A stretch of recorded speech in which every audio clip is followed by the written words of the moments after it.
السلام علیکم ورحمۃ اللہ وبرکاتہ۔ بسم اللہ الرحمن الرحیم۔ ہمارے گھر کے پاس ایک 60 سال کا بابا اپنی جوان بیٹی کے ساتھ ایک کرائے کے مکان میں رہتا تھا۔ اس کی بیوی فوت ہو گئی تھی اور اس کا کوئی بیٹا بھی نہیں تھا۔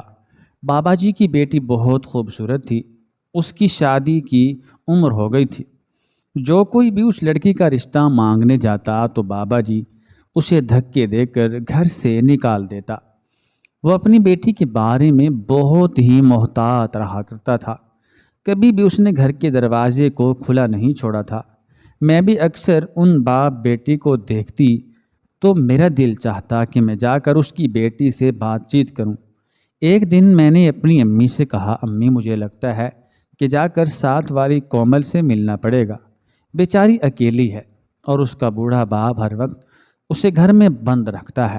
امی کہنے لگیں کہ بیٹا یہ لوگ بہت ہی عجیب سے ہیں، تم خبردار جو ان کے گھر گئے۔ محلے میں سے کئی لوگ اس کی بیٹی کا رشتہ مانگنے گئے ہیں مگر اس نے دھکے دے کر سب کو نکال دیا ہے۔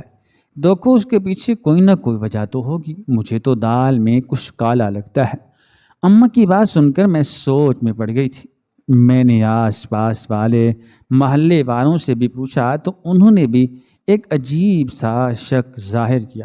ایک آنٹی تو کہنے لگی، مجھے لگتا ہے کہ یہ باپ بیٹی نہیں ہیں بلکہ کوئی اور بات ہے۔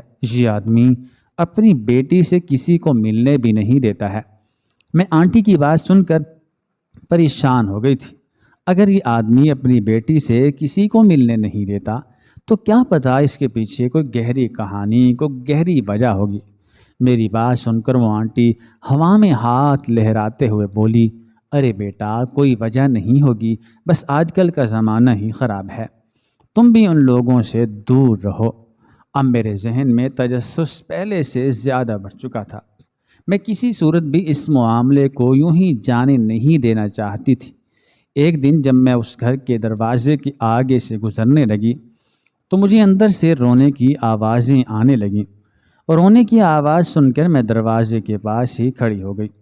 میں نے کان لگا کر سننے کی کوشش کی تو ایک لڑکی زار و قطار رو رہی تھی۔ میں نے گھر کے دروازے پر دستک دی، دروازہ کھلا تو سامنے وہی بابا جی کھڑے تھے۔ ان کے چہرے پر غصہ تھا۔ کیا بات ہے لڑکی؟ میں نے کہا، انکل معاف کیجیے گا لیکن آپ کے گھر سے کسی کے رونے کی آواز آ رہی ہے، اس لیے میں پریشان ہو گئی۔ مجھے لگا شاید مجھے مدد کرنی چاہیے۔ ارے کس کی مدد بیٹا؟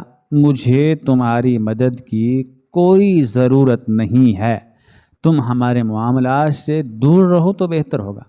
انکل نے کھری کھری سنا کر دروازہ میرے منہ پر بند کر دیا۔ میں حیران پریشان سوچنے لگی کہ کتنا ہی بدتمیز اور بد اخلاق شخص ہے۔ میں نے گھر جا کر یہ بات اپنی امی کو بتائی تو امی مجھ پر غصہ کرنے لگیں اور کہنے لگیں، میں آج تمہارے ابا کو یہ بات بتاؤں گی۔ تم بلا وجہ کی ہمدردیاں جتانے کے لیے پڑوس میں پہنچ گئی تھی، تم ان کی کیا مدد کر سکتی ہو؟ میں یہ باتیں سن کر خاموش تو ہو گئی تھی، لیکن میں نے سوچ لیا کہ میں اس لڑکی سے دوستی کر کے رہوں گی جو اس گھر میں اپنے باپ کے ساتھ اکیلی رہتی ہے۔ کیا پتہ میں اس کی زندگی میں کوئی بہتری لا سکوں۔ ایک دن میں اپنی سہیلی مصباح کے گھر گئی جس کا گھر اسی محلے کے اندر تھا۔ میں نے مصباح سے کہا کہ ہم چھت پر چلتے ہیں کیونکہ اس بوڑھے کا گھر مصباح کے گھر کے ساتھ جڑا ہوا تھا۔ اس کے گھر کا صحن ہمیں چھت سے نظر آ رہا تھا۔ میں یہ دیکھ کر خوش ہو گئی۔ مصباح بولی کہ اس میں خوش ہونے والی کیا بات ہے؟ میں نے کہا، اب میں اس لڑکی سے دوستی کر سکوں گی جو اس گھر کے اندر رہتی ہے۔ میں نے اپنی دوست کو بھی سارا معاملہ بتا دیا اور اسے کہا کہ مجھے لگتا ہے اس گھر میں جو لڑکی رہتی ہے اسے ہماری مدد کی ضرورت ہے۔ میری بات سن کر مصباح نے میرے آگے ہاتھ جوڑ دیے اور بولی، جانتی ہو تم کس کے بارے میں بات کر رہی ہو؟ اس کی بات نے مجھے مزید ڈرا دیا۔ میں نے کہا، بس ایک بوڑھا باپ اور اس کی بیٹی رہتے ہیں یہاں۔ میری بات پر میری دوست کہنے لگی، پاگل لڑکی ہو سکتا ہے وہ دونوں میاں بیوی ہوں، اس لیے وہ اپنی بیوی کو کسی سے ملنے نہیں دیتا کہ کہیں لوگ اسے یہ نہ کہہ دیں کہ تمہاری بیوی تو بہت کم عمر ہے۔ جبکہ تم تو اس کے سگے باپ لگتے ہو۔ تمہارا شوہر زیادہ عمر کا ہے۔ میں نے اسے کہا کہ جو بھی ہے، میں نے اس لڑکی کو روتے ہوئے دیکھا ہے، اسے ہماری مدد کی ضرورت ہو سکتی ہے۔ میری دوست نے کہا کہ بہتر ہے ہم اپنے کام سے کام رکھیں، ورنہ ہم بھی کسی مصیبت میں پھنس جائیں گے۔ ابھی میں اور مصباح یہ باتیں کر ہی رہے تھے کہ وہ لڑکی ہمیں صحن میں چلتی پھرتی نظر آئی۔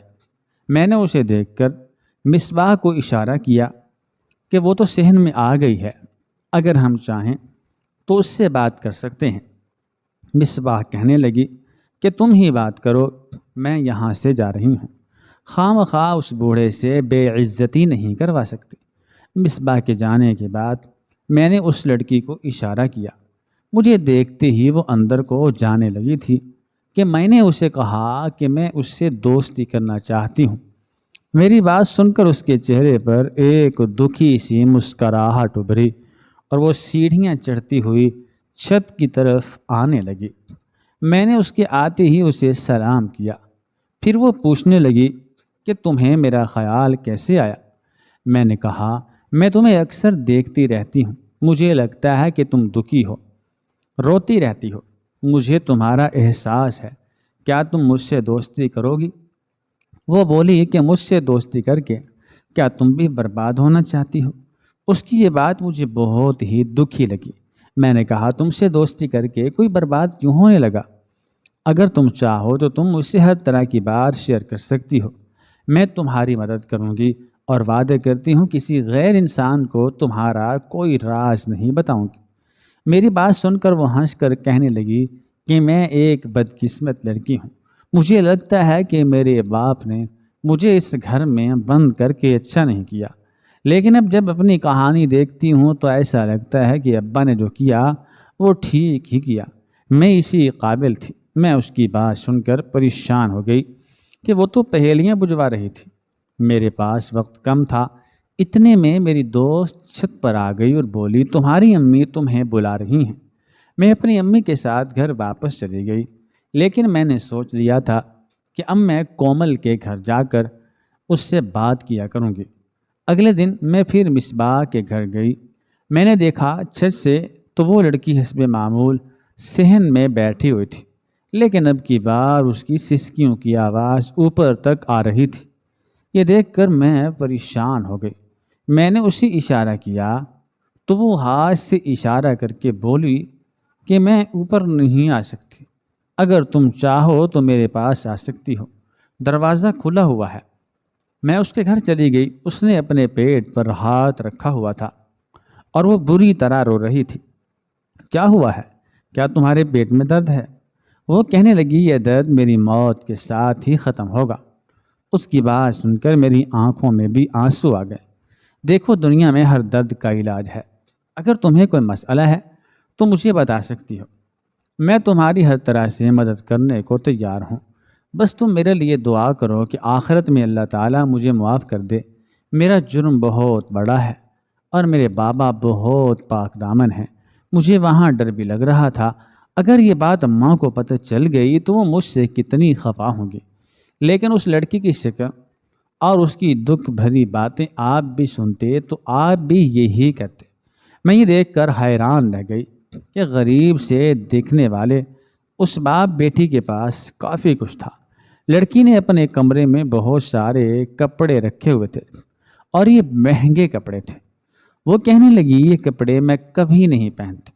میں نے بھی نوٹ کیا کہ اس نے خود تو ہر وقت گندے کپڑے پہن رکھے ہوتے تھے، لیکن اس کے پاس ہر طرح کے ریشمی جوڑے موجود تھے جنہیں دیکھ کر لگتا تھا کہ یہ لڑکی بہت زیادہ امیر ہے۔ اگر تمہارے پاس اتنے اچھے کپڑے ہیں تو تم انہیں پہنتے کیوں نہیں ہو؟ میری بات سن کر وہ رونے لگی۔ بس پھر کبھی میں تمہیں بتاؤں گی، اب ان کپڑوں کو پہن کر مجھے خود سے وحشت ہوتی ہے۔ اگر تم لے جانا چاہتی ہو تو لے جاؤ، تمہیں بہت اچھے لگیں گے۔ اس کی بات سن کر میں خاموش ہو گئی تھی۔ میں کسی صورت اس کے وہ کپڑے نہیں لینا چاہتی تھی، لیکن اس نے بہت زیادہ اصرار کیا تو میں نے ایک سوٹ اٹھا لیا۔ وہ بولی کہ تم اسے لے جاؤ اور جب میں مر جاؤں تو میرے جنازے پر ضرور آنا۔ خدا کا خوف کرو لڑکی، تمہاری عمر ہی کتنی ہے اور تم مرنے کی باتیں کر رہی ہو۔ پھر اس نے اپنے کمرے میں رکھی ایک الماری کو بڑی احتیاط سے کھولا، اس میں سے ایک کالے رنگ کی ڈائری نکالی اور پھر اسے ایک لفافے میں ڈال کر مجھے دی اور کہا کہ میرے مرنے کے بعد یہ میرے ابا کو دے دینا۔ میں نے مارے تجسس کے اس سے وہ ڈائری بھی لے لی اور اپنے گھر واپس آ گئی۔ اس کے پیٹ میں جو درد تھا وہ بڑھتا جا رہا تھا۔ میں گھر واپس آئی، اماں نے میرے ہاتھ میں اتنا مہنگا سوٹ دیکھا تو کہنے لگی، بیٹی یہ تم کہاں سے لے کر آئی ہو؟ میں اماں سے کوئی بھی بات چھپا نہیں سکتی تھی۔ ڈائری کے علاوہ ہر بات میں نے اپنی اماں کو بتا دی۔ میری اماں نے یہ سنا تو اپنا سر پکڑ کر بیٹھ گئیں، بولی کہ تم کتنی بے وقوف ہو، میں تمہیں جس بات سے منع کرتی ہوں تم وہی حرکت کرتی ہو۔ اگر تمہارے ابا کو یا محلے والوں کو یہ بات پتہ چلی تو کیا کہیں گے؟ کل کو اس لڑکی کے ساتھ کچھ ہو گیا تو تم کیا کرو گی؟ وہ تم مرنے کی باتیں کر رہی ہیں، اگر وہ سچ میں مر گئی تو کیا ہوگا؟ امی آپ کتنی خود غرض ہیں۔ امی نے میری باتیں سن کر مجھ پر سختی سے پابندی لگا دی کہ میں دوبارہ اس گھر کی طرف جانے کا سوچوں بھی نہیں۔ میں پچھتا رہی تھی کہ میں نے اپنی اماں کو خواہ مخواہ اتنی بڑی بات بتا دی، لیکن میرے پچھتانے کو زیادہ وقت نہیں گزرا تھا کہ 2 دن بعد اس گھر سے موت کی خبر آئی۔ پتہ چلا کہ وہ لڑکی جو اپنے باپ کے ساتھ اکیلی رہتی تھی اپنے اللہ کو پیاری ہو گئی ہے۔ یہ بات سن کر ہم سب حیران تھے، محلے والے بھی حیران تھے کہ ایک نوجوان لڑکی کیسے اچانک بنا کسی وجہ کے موت کے منہ میں جا سکتی ہے۔ سب لوگوں کو لگا کہ یہ بوڑھا آدمی ضرور کسی نہ کسی طرح اپنی بیٹی کی موت کا قصوروار ہے، لہٰذا اسے پوچھ گچھ کی جانی چاہیے۔ سب لوگ اس کے گھر میں جمع ہو گئے، میرے ابا بھی اسی گھر میں چلے گئے۔ ابا نے اس بوڑھے آدمی سے پوچھا کہ تم نے اپنی بیٹی کا رشتہ کیوں طے نہیں کیا اور اس کے مرنے کی کیا وجہ ہے؟ بوڑھا رونے لگا اور رو رو کر اس کا برا حال تھا۔ وہ بس یہی کہہ رہا تھا کہ اس کی بیٹی خود کسی سے شادی نہیں کرنا چاہتی تھی اور لوگوں کے بار بار آنے پر مجھے ان پر غصہ آ جاتا تھا۔ اس کی موت کی وجہ یہ بوڑھا نہیں بتا رہا تھا۔ اب سب لوگ اس سے زبردستی بھی نہیں کرنا چاہتے تھے، چنانچہ اطلاع پولیس کو کی گئی۔ پولیس کو بتایا گیا کہ یہاں پر ایک پراسرار موت واقع ہوئی ہے، لہذا یہ باتیں سن کر بوڑھا بہت زیادہ تڑپنے لگا اور بولا کہ میں اپنی بیٹی کی لاش کی بے حرمتی نہیں ہونے دوں گا۔ وہ قدرتی موت فوت ہوئی ہے، میں اس کے بارے میں کچھ نہیں جانتا۔ کافی عرصے سے وہ پریشان تھی، مجھے کیا پتا کہ اس کی پریشانی کیا تھی۔ میں نے اس سے بہت بار پوچھا، ڈاکٹر کے پاس بھی لے کر گیا تھا، میں آپ کو رپورٹ دکھانے کے لیے بھی تیار ہوں، لیکن خدا کے لیے میری بیٹی کو تھانے اور کچہری وغیرہ کا حصہ مت بنائیں۔ ابا نے بوڑھے سے کہا کہ میں آپ کی بیٹی کی لاش کا پوسٹ مارٹم کراؤں گا اور اس کی تفتیش کی جائے گی کہ اس کی موت کیسے واقع ہوئی۔ کوئی بھی ایسا کام نہیں ہوگا جس سے آپ کی بیٹی کی لاش کی بے حرمتی ہوگی۔ اگر آپ کو لگتا ہے کہ آپ بے قصور ہیں تو ہو سکتا ہے کہ کوئی اور اس کی موت کی وجہ بنا ہو، لیکن بنا تفتیش کے اپنی بیٹی کو دفنانے کا مطلب یہ ہے کہ آپ اسے انصاف سے محروم کر رہے ہیں۔ یہ اس کا حق ہے۔ سارے محلے والوں کی باتیں سننے کے بعد بوڑھا ان کے آگے ہاتھ جوڑنے لگا، لیکن کسی نے بھی اس کی بات پر یقین نہیں کیا، کیونکہ سب کو شک تھا کہ وہ زیادہ منتیں بھی اسی لیے کر رہا ہے کیونکہ موت میں خود اس کا ہاتھ ہے۔ بالآخر پوسٹ مارٹم کے لیے لاش کو تھانے سے ہسپتال پہنچایا گیا۔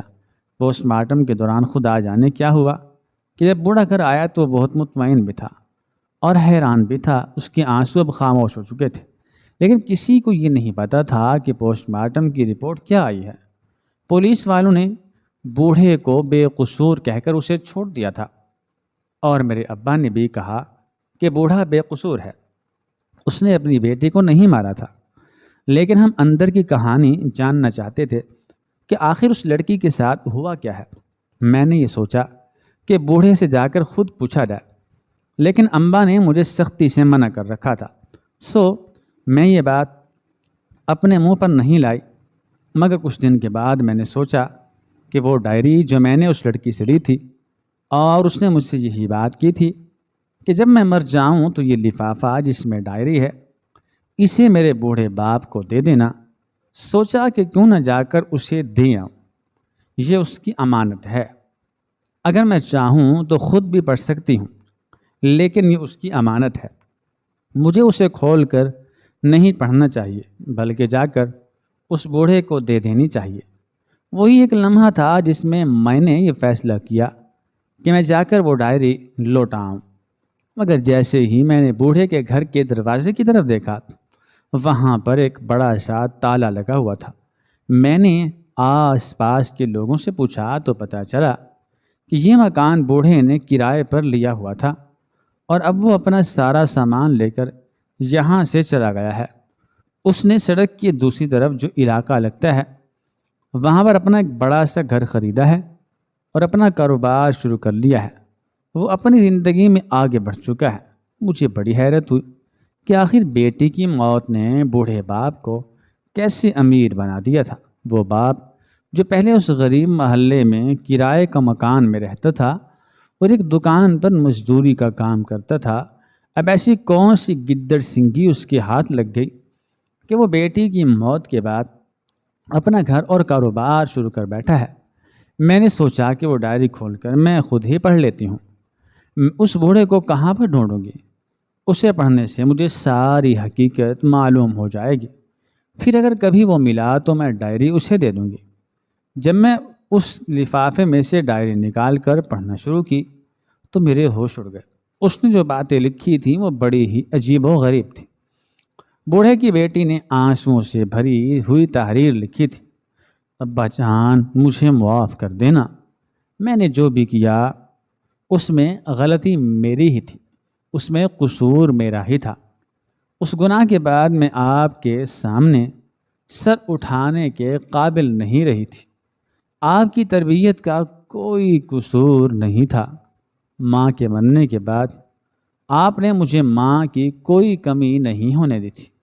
مجھے ایک لڑکے مزمل سے پیار ہو گیا تھا۔ اگر میں اس کی باتوں میں نہ آتی اور اس نے اتنا بڑا قدم نہ اٹھاتی تو وہ مجھے کبھی بھی اپنے گھر لے کر نہ جاتا۔ مزمل ایک بہت ہی امیر باپ کا بیٹا تھا۔ میں اس کی بڑی سی گاڑی اور اس کا بنگلہ دیکھ کر پاگل ہو گئی تھی۔ مجھے لگا وہ سچ میں مجھ سے محبت کرتا ہے اور مجھ سے شادی کرے گا، مگر وہ تو مجھے اپنے مقصد کے لیے استعمال کر رہا تھا۔ میں مزمل کو کسی مسیحا سے کم نہیں مانتی تھی، مگر وہ مسیحا نہیں، وہ تو بھیڑیا نکلا تھا۔ میں ایک غریب باپ کی بیٹی تھی۔ میں جب اس کے بڑے سے گھر میں داخل ہوئی تو اس نے مجھ سے یہی وعدہ کیا تھا کہ وہ مجھے اس گھر کی بہو بنائے گا، مجھے اس گھر کی شہزادی بنا کر رکھے گا۔ لیکن وہاں جا کر مجھے پتہ چلا کہ وہ تو میری عزت لوٹنے کے لیے مجھے جہاں لایا ہے۔ میں اکیلی لڑکی کچھ نہیں کر سکی تھی۔ میری چیخوں کی آواز کسی نے نہیں سنی تھی۔ اب میرے پاس کچھ نہیں بچا تھا۔ جب مزمل اپنے مقصد میں کامیاب ہو گیا تو اس نے مجھے ایک ہیرے کی چین میرے سامنے پھینک دی اور کہا کہ یہ تمہارا گفٹ ہے۔ میں نے یہی سن رکھا تھا کہ ہیرا نگلنے سے انسان کی موت واقع ہو جاتی ہے۔ میں اب مرنا چاہتی تھی، میں زندہ نہیں رہنا چاہتی تھی، اس لیے میں وہ ہیرے کی چین نگل گئی۔ مجھے کچھ سمجھ نہیں آیا کہ وہ چین کیسے میرے حلق سے نیچے اتر گئی، مگر میری موت واقع نہیں ہوئی۔ مزمل نے مجھے تھوڑی دیر اس کمرے میں رکھا اور پھر مجھے میرے گھر چھوڑ دیا۔ وہ لمحات میری روح پر ہمیشہ کے لیے بوجھ بن گئے تھے۔ میں خود کو کبھی معاف نہیں کر سکوں گی۔ میں ابا سے چھپ کر مزمل سے ملتی تھی اور اب میں مرنا چاہتی تھی۔ میرے پیٹ میں شدید درد رہتا تھا۔ میں نے آج تک کسی ڈاکٹر کو یہ حقیقت نہیں بتائی تھی۔ میرے پیٹ سے نکلنے والا خزانہ میرے باپ کی غربت کو مٹا سکتا تھا۔ میں جیتے جی آپ کو یہ حقیقت بتا کر آپ کی عزت تار تار نہیں کرنا چاہتی۔ مجھ میں اتنا حوصلہ نہیں ہے میرے پیارے بابا، اب تو میں مر گئی ہوں، خدا کے لیے مجھے معاف کر دینا۔ آپ کی پیاری بیٹی کومل۔ اس لڑکی کی غم اور دکھ کا اندازہ مجھے ہو چکا تھا۔ باپ بیٹی کی عزت پر آنچ نہ آنے کے لیے پوری دنیا سے لڑتا ہے، اور وہی بیٹی اگر اپنے باپ کی عزت چند لمحوں اور چند میٹھی باتوں کے آگے گنوا دے تو اس سے بدقسمت کون ہوگا؟ خدا کے لیے جو لڑکیاں میری یہ کہانی سن رہی ہیں تو اس سے سبق حاصل کریں، اور مجھے یہ بتائیں کمنٹ میں کمنٹ کر کے کہ وہ مجھے ڈائری کومل کے باپ کو دینی چاہیے یا نہیں۔ اگر میں انہیں یہ ڈائری دے دوں تو اسے پڑھ کر جیتے جی مر جائیں گے، میں بہت پریشان ہوں۔ مجھے کمنٹ باکس میں اس بات کا جواب ضرور دیجیے گا۔ اور ہاں ناظرین، مزید اس طرح کی سبق آموز کہانیاں سننے کے لیے، اصلاحی واقعات سننے کے لیے ہمارے چینل کو بھی لازمی سبسکرائب کر لیں۔ جزاکم اللہ خیرن کثیرا۔